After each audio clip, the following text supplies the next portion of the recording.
They crossed the border at dawn, with the sun still low on the horizon and the absolute conviction that they were making history. Engines roared. Boots crushed the morning dew.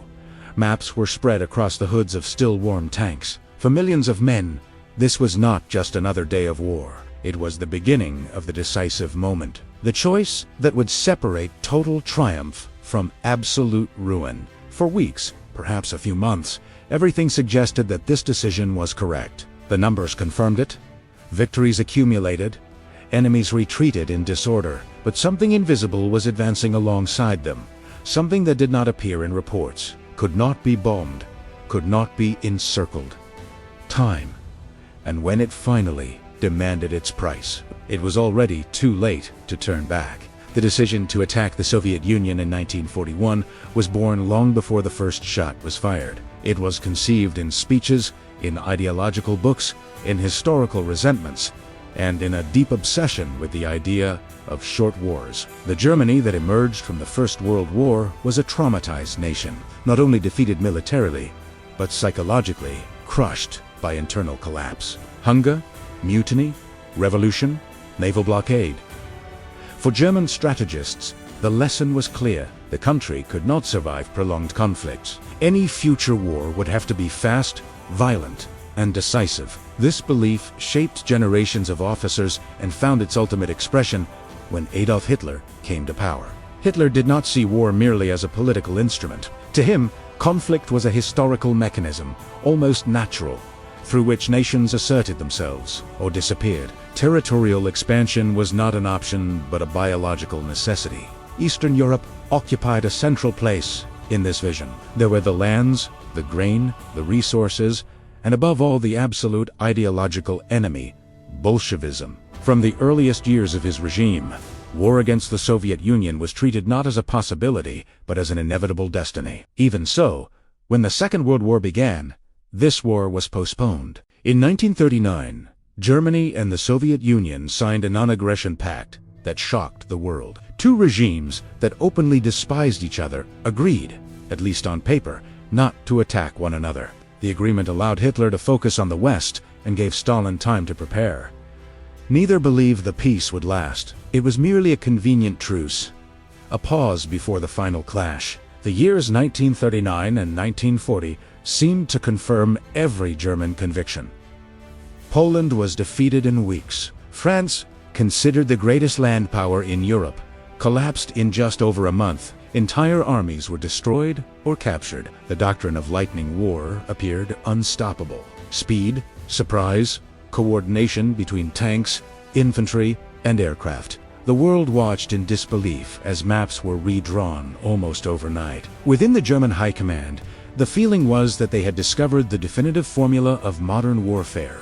In this context of rapid victories and absolute confidence, the Soviet Union came to be seen as the final obstacle. A territorial colossus, yes, but poorly prepared, poorly led, weakened by political purges and recent failures against Finland. Intelligence reports underestimated its industrial capacity, its social cohesion, its resilience. The dominant belief was simple. One strong, well-directed blow, and the entire Soviet system would collapse like a house of cards.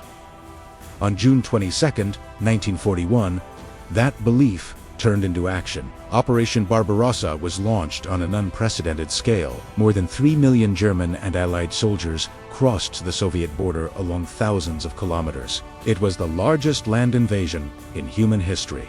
The plan called for the rapid destruction of the Red Army in massive encirclement battles, the capture of major political and economic centers, and the collapse of the Soviet regime before winter arrived. And at first, everything worked almost perfectly. Soviet forces were caught off guard. Entire divisions were surrounded and annihilated. Millions of soldiers were taken prisoner in just a few months. Soviet air power was devastated on the ground. German columns advanced at a speed that seemed to confirm every optimistic forecast. For anyone watching in the summer of 1941, the decision appeared not only correct, but brilliant. During those months, every indicator pointed toward success. Soviet losses were staggering. Roads were open. Cities fell one after another. The myth of German invincibility reached its peak. Officers wrote letters home, speaking of the war. is imminent, and some believed they would no longer be at the front by Christmas. The war in the East seemed like just another chapter in the victorious sequence that had begun in 1939. But there were factors that did not appear in propaganda photographs. The Soviet Union was not collapsing. It was retreating. As the Germans advanced, the Soviets destroyed everything they could not carry with them. Entire factories were dismantled and transported beyond the Ural Mountains. Millions of civilians were mobilized for the war effort. The Soviet state, far from disintegrating, hardened under pressure. At the same time, the very logic of lightning war began to turn against its creators. Every kilometer gained stretched supply lines further. Trucks broke down. Tanks required maintenance. Dirt roads could not withstand constant traffic. Soviet territory seemed endless. There was no single decisive point, no capital whose fall would automatically end the war. At this critical moment, the German decision began to fracture. Instead of concentrating all forces on a single strategic objective, the advance was divided. Hitler directly intervened in planning, diverting armies southward in search of Ukraine's agricultural wealth and later toward the oil of the Caucasus. Each choice appeared rational in isolation. Each diversion seemed minor. But to Hitler, they consumed something that could never be recovered. Autumn arrived, and with it, the rains. Roads turned into seas of mud. Vehicles became stuck. The pace of the advance slowed dramatically. Soon after, the cold intensified. In November, temperatures plunged. In December, the Russian winter revealed its full brutality. German troops were unprepared. Inadequate uniforms, equipment designed for short campaigns, lubricants that froze, weapons that failed. Soldiers suffered more from the cold than from enemy fire.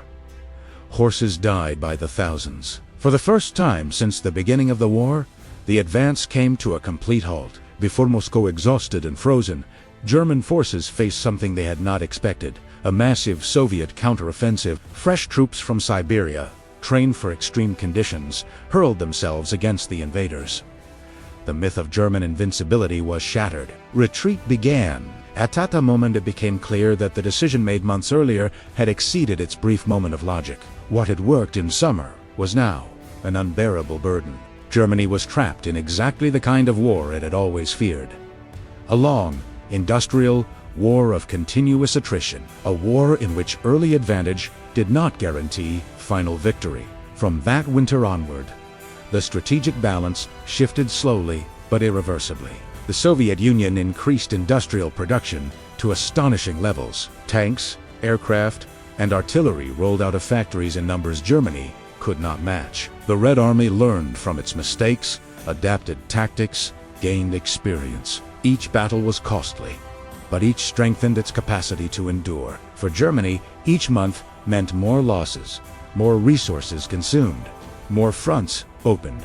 The decision of 1941 could no longer be undone. There was no retreat without catastrophic consequences. The chosen path led only forward into an ever more brutal conflict. The attack on the Soviet Union was a decision that made sense only within an extremely narrow window. While the war appeared short, while the enemy seemed weak, while the calendar still favored rapid advance, it appeared logical. But strategic decisions cannot be judged solely by their opening moves. They must survive time itself. When Berlin fell years later and Soviet flags were raised over the ruins of the Reich, that choice from 1941 still echoed, not as a simple mistake, but as a classic example of strategic arrogance. The belief that early victories could replace long-term planning. The illusion that willpower could overcome material reality.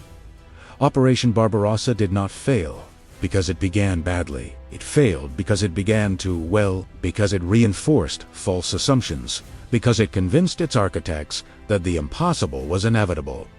For a few months, that decision made sense. After that, it became a sentence. And in history, as in war, there are decisions that appear brilliant at the moment they are made, until time reveals the true cost of every choice. In the next episode, we will dive into another decision of the Second World War, taken not in confidence, but in desperation, a choice that forever redefined the meaning of victory and destruction.